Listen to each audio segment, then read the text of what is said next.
तो बच्चों अब हम स्टार्ट कर रहे हैं मानव उत्सर्जन तंत्र। इससे पहले मैंने आपको न्यूट्रिशन, रेस्पिरेटरी सिस्टम और हार्ट ये सब आपको करवा दिए हैं। अब आपका आता है मानव उत्सर्जन तंत्र। ठीक, तो देखिए मानव उत्सर्जन तंत्र क्या है। सबसे पहले उत्सर्जन क्या होता है।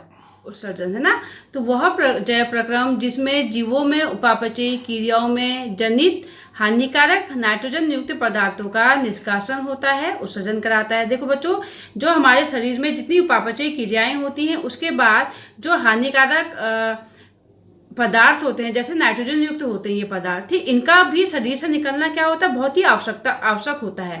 तो उनको शरीर से बाहर निकालना ही क्या होता है, उत्सर्जन कहलाता है। ठीक, अब देखिए उत्सर्जन तंत्र में मानव शरीर के उत्सर्जन तंत्र में देखिए क्या कितने पार्ट होते हैं। दो वक्र होते हैं, एक जुड़ा मूत्रवाहिनी, एक मूत्राशय और एक मूत्र मार्ग होता है। ठीक है, तो इसको अब हम होता है। ठीक है बच्चों, तो इसको हम अब डायग्राम से समझ लेते हैं। तो देखिए बच्चों, ये क्या है, मानव उत्सर्जन तंत्र का डायग्राम है। इसमें देखिए एक जोड़ा क्या होता है, आपके किडनी होता है यानी कि वक्र होता है, एक राइट किडनी और एक लेफ्ट किडनी होती है। और इसमें क्या होती है, इनसे जुड़ी हुई मूत्रवाहिनी होती है। ये क्या है, मूत्रवाहिनी, ये लेफ्ट राइट मूत्रवाहिनी और ये राइट लेफ्ट होती है, ये राइट और ये लेफ्ट। ठीक है, उसके बाद ये मूत्राशय आपका, इसमें मूत्र मार्ग होता है। तो देखिए जब इसमें, तो बच्चों देखिए ठीक, तो अब इसमें जब जो एक क्या वक्र यानी कि ये किडनी है ना, यह रुधिर में क्या करता है, जब इसमें रुधिर आता है तो ये रुधिर को फिल्टर करने का काम करता है किडनी।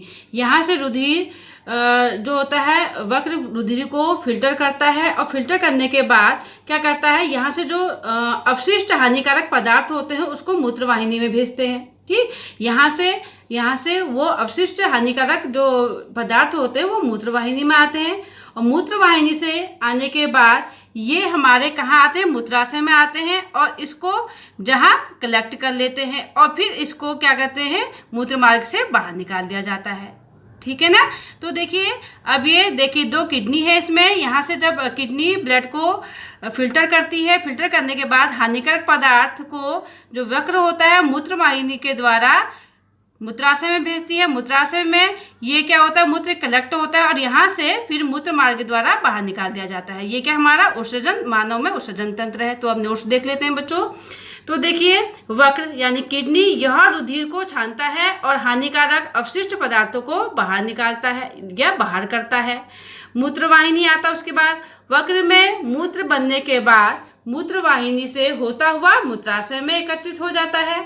मूत्राशय उसके बाद यह मूत्र को एकत्रित करता है। फिर आता है आपका मूत्र मार्ग लास्ट में, मूत्र मार्ग द्वारा मूत्र को शरीर से बाहर निकाला जाता है। तो ये आपका क्या है, मानव उत्सर्जन तंत्र है। ठीक है, तो बच्चों अब देखिए अगला टॉपिक है आपका वक्राणु। बच्चों इसमें शॉर्ट नोट आता है बहुत, तो देखिए वक्राणु, तो इसको देखिए क्या है, वक्र की संरचनात्मक व क्रियात्मक यूनिट या इकाई वक्राणु कहलाती है ना। वक्र की संरचनात्मक व क्रियात्मक यूनिट क्या कहलाती है, हमारी वक्राणु कहलाती है, नेफ्रॉन कहलाती है। नेफ्रॉन के नाम से भी आता है बच्चों शॉर्ट नोट। यह नलिका ट्यूब से होता हुआ कप आकार संरचना वोमेट संपुट से जुड़ा होता है। ठीक, फिर इसमें जो होते हैं दो पार्ट, वोमेट संपुट को देख लेते हैं। यह रुधिर को फिल्टर करता है और यूरिन को एकत्रित करता है। ठीक, और एक दूसरा पार्ट होता है इसमें हेनले लूप, यहाँ ग्लूकोज अमीनो अम्ल और पानी तीनों का पुनः अवशोषण होता है। ठीक, देखिए इसको डायग्राम में समझ लेते हैं। ये क्या है, हमारे वक्राणु या नेफ्रॉन की संरचना है बच्चों। इसमें क्या होता है, जो हमारा नलिका ये जो होता है, ये हमारी नलिका बच्चों, ये जो आपको ये नलिका दिख रही है, ये नलिका दिख रही है, ये नलिका, ठीक, जो है ये नलिका से होता हुआ या नलिका से होता हुआ वोमेट संपुट, ये जो हमारा कप आकार की जो संरचना दिख रही है, ये क्या हमारा वोमेट संपुट है बच्चों। ठीक, और ये जो हमारी ये है, ये हमारी हेनले लूप है। ठीक, और ये हमारी संग्राहक वाहिनी जिसमें और दूसरे भी नेफ्रॉन जुड़े होते हैं। ठीक है, तो ये कहता है कि यह नलिका से होता हुआ कप आकार की वोमेर संपुट से जुड़ा होता है। ये क्या है, नलिका है। ये क्या है, कप आकार की संरचना हमारी, वोमेर संपुट।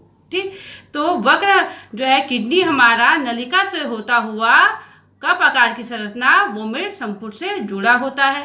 ठीक, और वोमेर संपुट क्या करता है, वोमेर संपुट रुधिर को यहाँ पे, जो रुधिर होता है यहाँ पे जो आता है उसको फिल्टर करता है और यूरिन को एकत्रित करता है। ठीक, यहाँ पे जो रुधिर आता है, वोमेर संपुट का कार्य होता है रुधिर को, जो रुधिर आया उसको फिल्टर करा, फिल्टर करने के बाद जो मूत्र होता है उसको क्या करता है, ये एकत्रित करता है।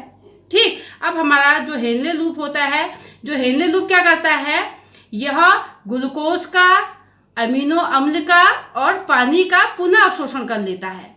ठीक, पुनः अवशोषण करता है। अब मूत्र संग्राहक वाहिका वाहिनी, अब जो हमारा जो मूत्र होता है संग्राहक वाहिनी, यानी कि डक्ट भी बोलते हैं इसको इंग्लिश में बच्चों। ठीक, मूत्र संग्राहक वाहिनी व मूत्र वाहिनी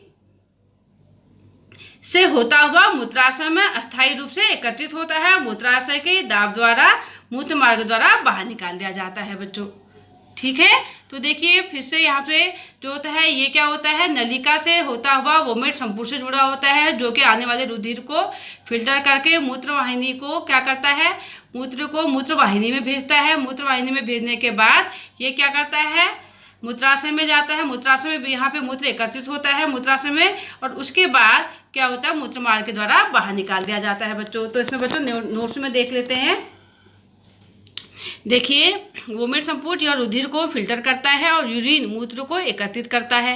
हेनले लूप का यहाँ ग्लूकोज, अमीनो अम्ल और पानी का पुनः अवशोषण करता है। कौन, हेनले लूप करता है। ठीक, फिर उसके बाद मूत्र संग्राहक वाहिनी व मूत्र वाहिनी से,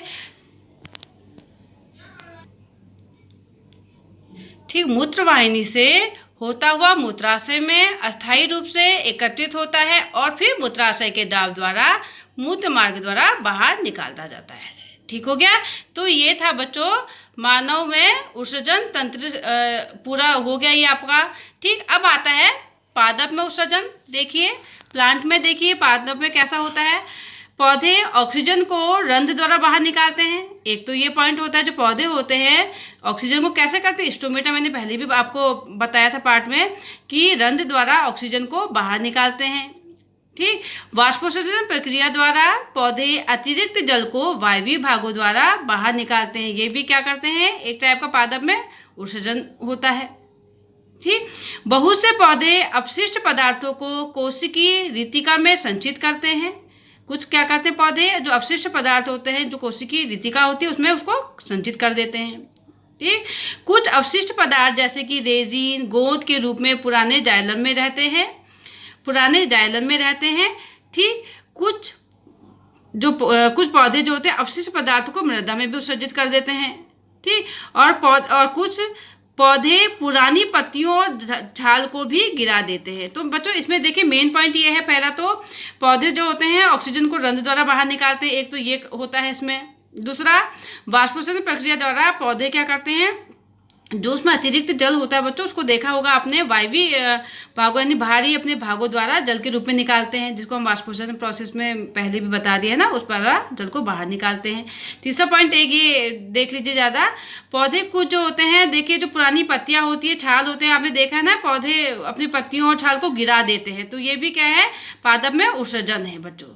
ठीक है, और ये आपके 3 पॉइंट थे, 1, 2, 3 बच्चों, ये 3 मेन पॉइंट हैं। तो ये आपका चैप्टर बच्चों यहाँ पे कंप्लीट होता है बच्चों।